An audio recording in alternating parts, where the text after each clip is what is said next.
নমস্কার বন্ধুরা, ভগবানের বাণী চ্যানেলটিতে আপনাদের সকলকে স্বাগত জানাই। আজকের এই ভিডিওটি অবশ্যই মন দিয়ে শেষ পর্যন্ত দেখুন। তাহলে চলুন শুরু করা যাক। বন্ধুরা, এই জ্যৈষ্ঠ মাসের অমাবস্যা তিথিতে যে বিশেষ পূজা তা হলো ফলহারিণী কালী পূজা। খুবই গুরুত্বপূর্ণ এই পূজা।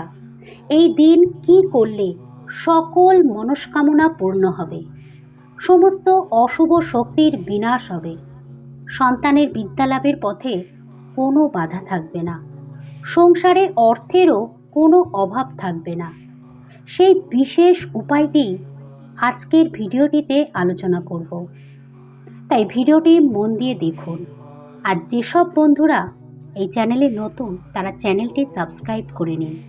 আর ভিডিওটি ভালো লাগলে একটা লাইক দেবেন আর কমেন্টে অবশ্যই জয় মা কালী লিখবেন।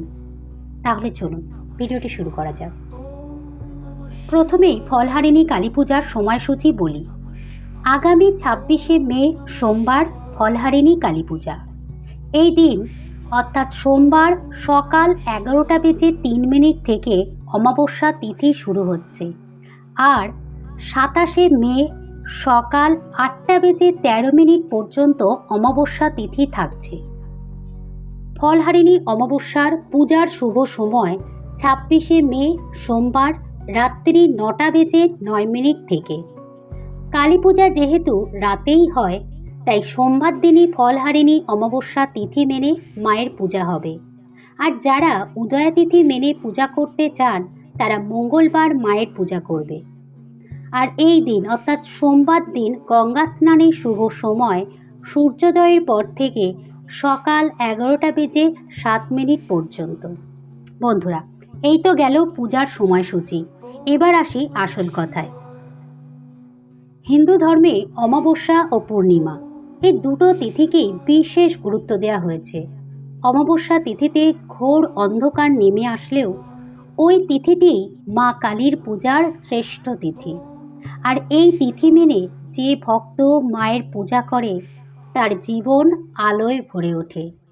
অনেকে অমাবস্যা তিথিকে অশুভ মনে করে, কিন্তু এটা তাদের ভ্রান্ত ধারণা। এই অমাবস্যা তিথিতেই স্বয়ং মা কালী অতি জাগ্রত হন। সমস্ত ভক্তের উপর তার নজর পড়ে।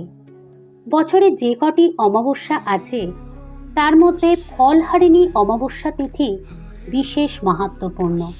কারণ এই তিথিতে মা কালীর পূজা করলে অশুভ ফল দূর হয় এবং শুভ ফল লাভ হয়। আদ্যাশক্তি মহামায়া কালীর একটি রূপ হল এই ফলহারিণী কালী, যিনি ভক্তের জীবনের সমস্ত অশুভ ফল হরণ করেন। দেবী কালিকার জন্ম মা দুর্গার ভুরুযুগল থেকে অসুর নিধনের জন্য। তিনি দেবী দুর্গার এক রূপ, তাই অত্যন্ত শক্তিশালী। কোনো রকম অশুভ শক্তি মা কালীর সামনে আসলে মায়ের দৃষ্টিতে ধূলিসাৎ হয়ে যায়। তাই অনেকে মা কালীকে ধ্বংসের দেবী বলে থাকেন।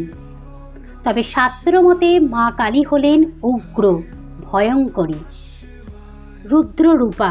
এই রূপেই তিনি পূজিত হতেন। বহু পূর্বে তন্ত্র সাধকরাই মা কালীর পূজা করত। বিশেষ করে শ্মশানে শ্মশানে মায়ের পূজা হতো।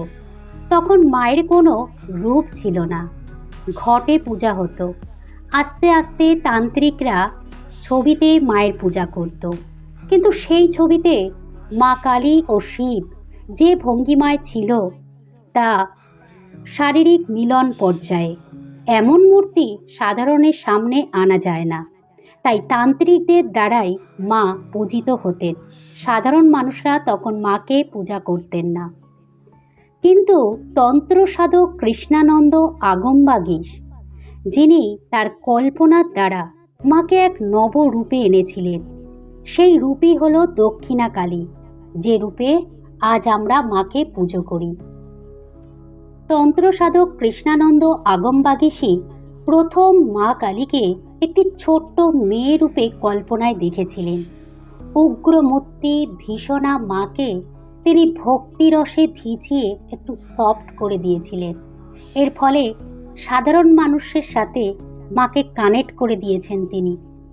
এর আগে মা কালীকে কিন্তু সবাই ভয় পেত, কিন্তু তিনি মায়ের যে দক্ষিণাকালী রূপটি দেন তা সাধারণের কাছে বেশ গ্রহণীয় হয়। এরপর রামপ্রসাদ সেনের মাধ্যমে মা কালী একেবারে ঘরে ঘরে ছড়িয়ে যায়। এরপর শ্রীরামকৃষ্ণ তিনি তার সাধনার দ্বারা মা কালীকে একেবারে ঘরের মেয়ে করে তুলেছেন।